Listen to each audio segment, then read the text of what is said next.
Hello, this is Matt on the Moon Lambo channel. I have two stories for you in this video that I'm looking forward to running through, and I'll tell you, to the uninitiated, you may read the headlines of these things and think, these are really at odds against one another. How can they both be occurring at the same time? But to Moon Lambo, not surprising in the least. What stories am I talking about? Well, let's take a look. AMB Crypto just put this out today, and it's titled Ripple's On-Demand Liquidity Corridor to Mexico reports an all-time high. And we keep seeing new all-time highs over and over and over again.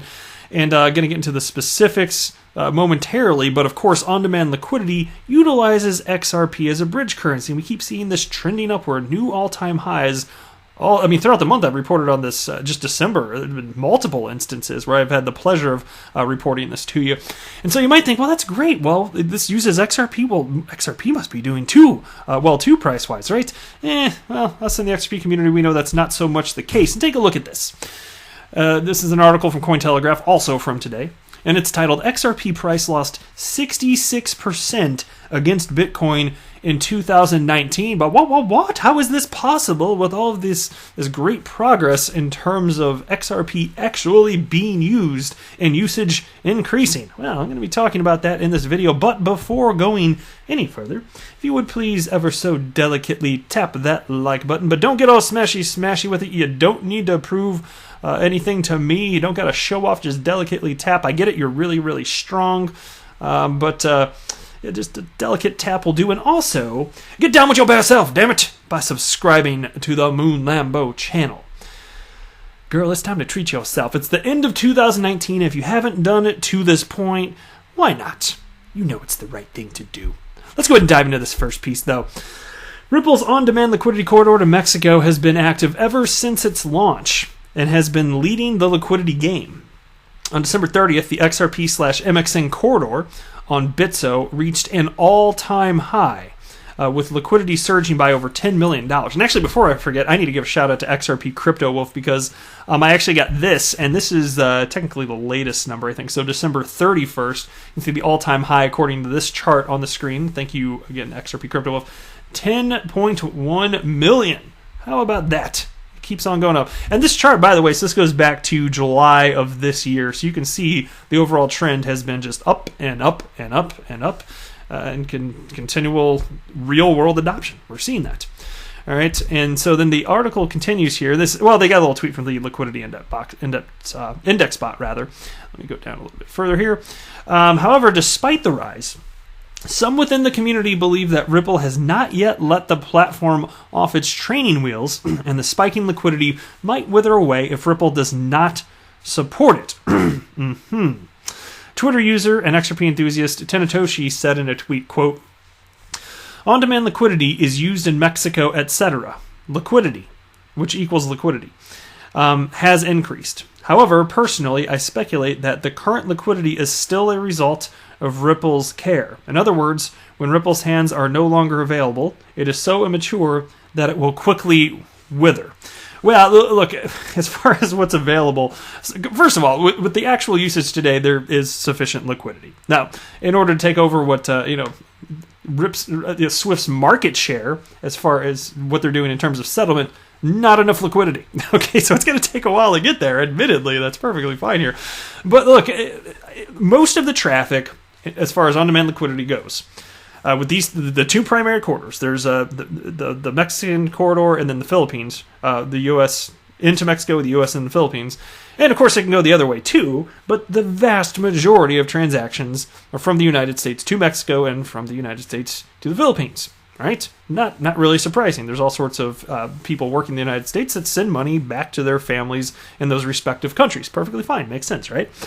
Well, that does require reshuffling of XRP, and that's already occurring. So to what degree Ripple has their hands on it, I personally haven't seen evidence of that. So as it stands now, I don't share that concern. If there's evidence to be presented, of course, then I'd be on board with that concept and I'd share it with the rest of you.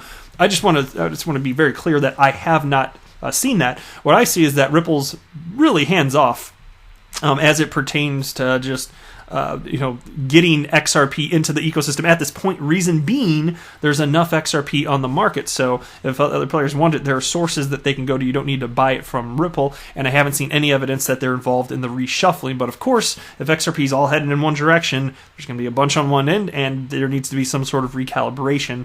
But that's part of the business model. That's all understood. That's not a problem. Anyway, according to the Twitter user, the market is still in its nascent stage and has not yet reached a phase where it grows on its own.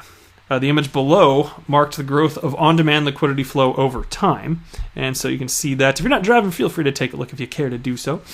On the other hand, other cross-border gateways appeared next to inactive. Even though the corridor to the Philippines noted a spike in liquidity, it was negligible compared to XRP/MXN. Utility Scan, a platform that offers real-time data about on-demand liquidity, marked a 24-hour volume of PHP with USD to be $238.78, while USD MXN noted $3.02 million in volume. AUD USD, such Australia, marked a higher a 24-hour volume than PHP with I'll just round it, $237,000. Well, yeah, of course, it's rather nascent here.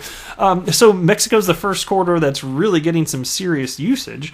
But so what? And again, MoneyGram, they're just, I think that has a lot to do with it. The MoneyGram's just slowly ramping up the volume. The last number I heard, actually, because initially it was announced that MoneyGram, about 10% of their flow was going through that corridor utilizing XRP. Brad Garlinghouse offered an update. I think it was maybe within the last week or so. I can't remember. But it was cited that was up to 15%. So it is heading in that direction. But as far as the way that they're scaling up, it's not going to be in the flip of a switch, or a snap of a finger. So just give it a little bit of time. To me, this is all heading in the right direction still. So just because one corridor has less volume than another, it's not some sort of indication that there's a problem. So the way that it's being framed here, I'm not exactly thrilled with here.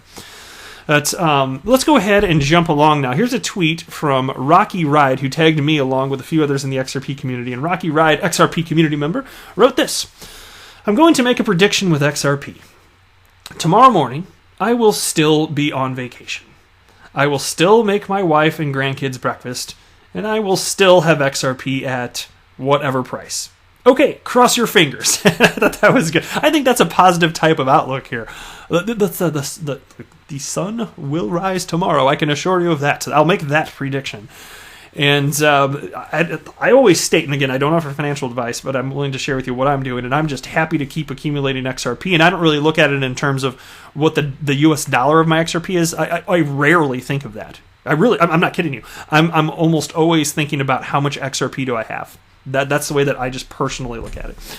All right, now here's the story, and this is why I want to just transition to this. This is fun. So it's from Cointelegraph. XRP price lost 66% against Bitcoin in 2019. And mind you, XRP is the only cryptocurrency that's really being used for anything other than speculation, right?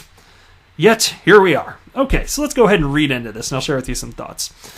So here we go. One of the coins, XRP, has seen a decrease of 50% over the year, going from 39 cents to 19.5 cents. Will 2020 be a similar year for XRP and altcoins, or can we see a switch in momentum? A new analysis is warranted. And so they have a subheading, XRP hitting new lows in USD value. It was a bad year for the XRP investor. By the way, I dispute that. I have been accumulating the whole time. I am thrilled. Okay, whatever. With the price hitting new lows over and over again. Price held the 30-cent support throughout the beginning of the year. However, XRP wasn't able to provide a higher high and continued making lower highs.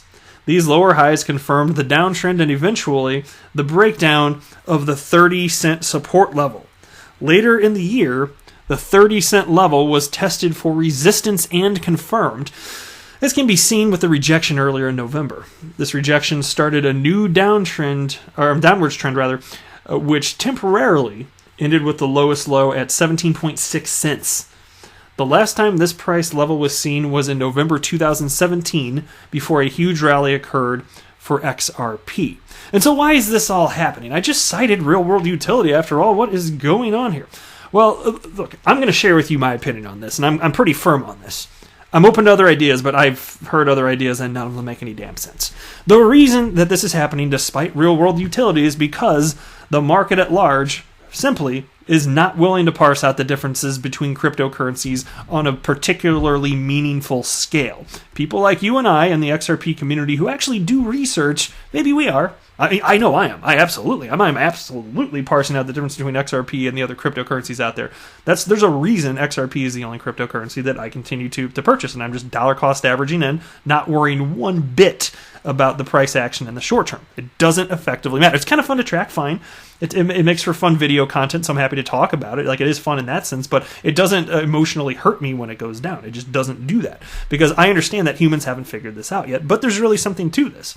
And so that's quite simply it. It's correlated. So you can talk about how much XRP goes down in price, but it's not like XRP is the only coin to go down. Pretty much all altcoins have in 2019 as well. And so is this some sort of major problem specifically for XRP?